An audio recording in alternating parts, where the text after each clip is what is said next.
Hey folks, welcome to Hate Me Grilling. We finally got a break in the weather, so we're going to try to get up to the grilling shack, grill up some steaks. We're going to be firing up the Weber kettle. So let's get started.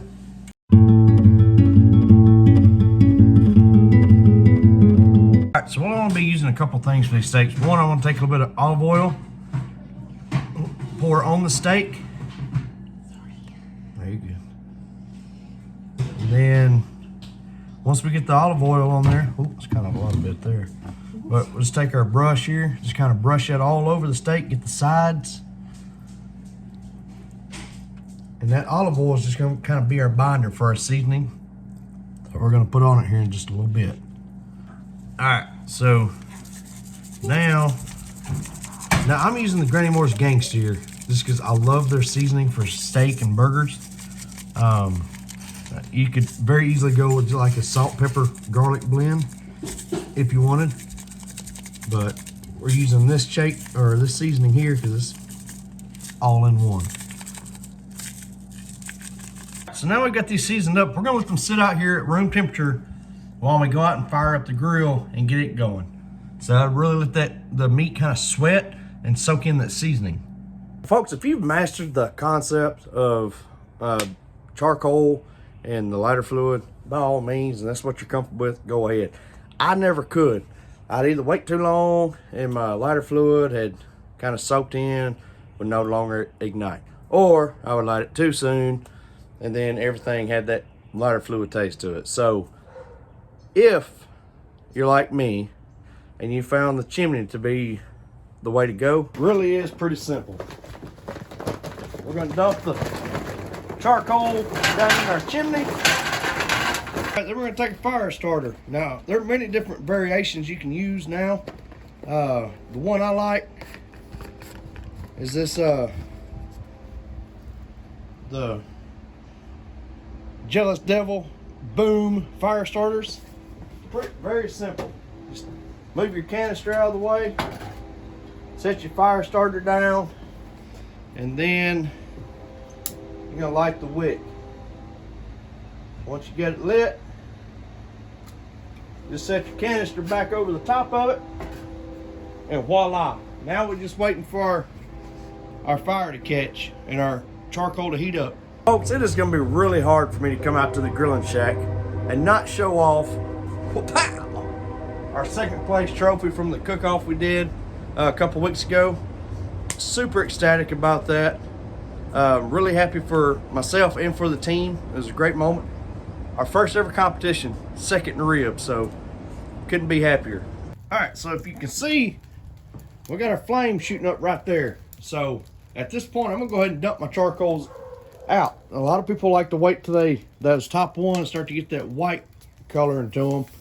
But in my mind, then at that point, you're basically exhausting your charcoal. Right, so I'm gonna go ahead and take my chimney. I'll kind of sprinkle these out here. And I put them all on one side for a reason. There we go. Then we're gonna slap our grate on here. I'm gonna put my lid on it, and I'm gonna make sure my vents are all the way open. Now, we're cooking a steak, right? It's not gonna take long.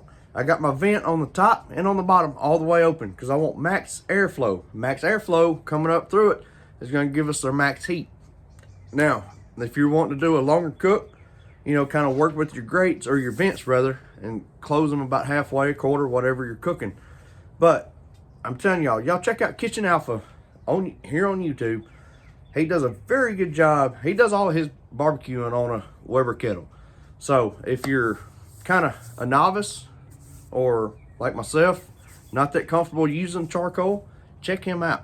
A lot of good information on there. All right, so what we're gonna do, we're gonna go ahead and set our steaks down on our grill. Now I'm not putting them directly over my coals, right? Not at first. So I'm gonna set these on here. Smoke in my eye. Ooh, can't see.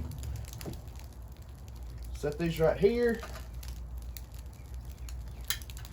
I'm not gonna put my temperature probes in them all the way through the cook. What I'm gonna do is I'm gonna take my ThermoPro Lightning. I just want to get an idea. So they're at 56 degrees. Yeah. So what I want to do is I want to take these to 125 degrees. So I'm going to split that in the middle. They're at, what did I say, 57 degrees? I'm not running a probe in it the entire time. I'm set my timer for 3 minutes, right? And then we're going to check them. Like I said, we're going to take it to a total of 125 degrees. But what I want to do is let it go 3 minutes. We're going to check our internal temp, and then we'll flip them over. I want to finish them off right at the end, directly over my coals, kind of get that reverse sear on them. All right, so we just hit 3 minutes. What I want to do is I want to take my Thermopro here.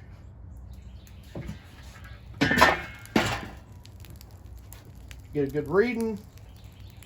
We're at 61 on that one, 60. Oh, that one's 70. That one's 63. So I'm gonna go ahead and flip these all over. Now that one there was getting a little bit warmer, right? So what I want to do, I want to bring this back to here, back it up just a little bit further away from my heat. We're gonna run this for another 3 minutes. All right, we just hit 3 minutes on that side.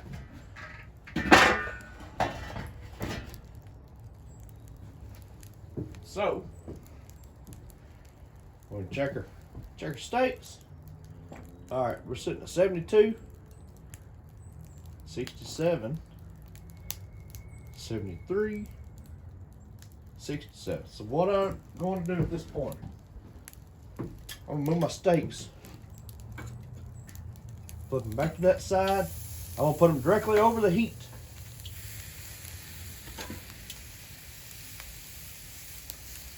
And now I'm not gonna put my lid back on. Actually, you know what, I am. But now, at this point here, I'm only gonna go 2 minutes. So after I said 2 minutes, I kind of thought better of it. What I want to do is continue checking them. I took the lid off because we're right over the coals. And so we're just gonna kind of keep checking them with a Thermopro until they reach that magic temperature that we like.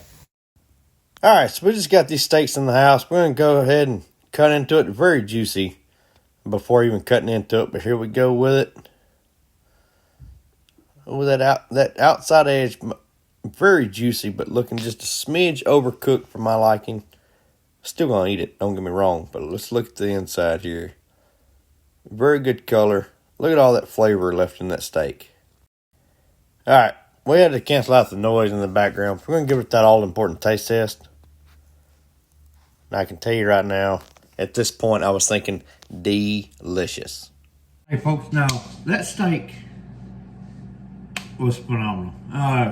2 simple ingredients: olive oil and the Granny Moore's gang steer. 2 great combinations. And that gang steer, if I'm having burgers or steak, that's my go-to seasoning every time. But very good. And eating the steak, like we all kind of got that smoky flavor from the charcoal. And so just a very good, easy steak night. So y'all please, if you get a charcoal Weber or you're looking to get one, like I said earlier, check out Kitchen Alpha. Very good information as far as using your Weber. But y'all please like, subscribe, and we'll see y'all later.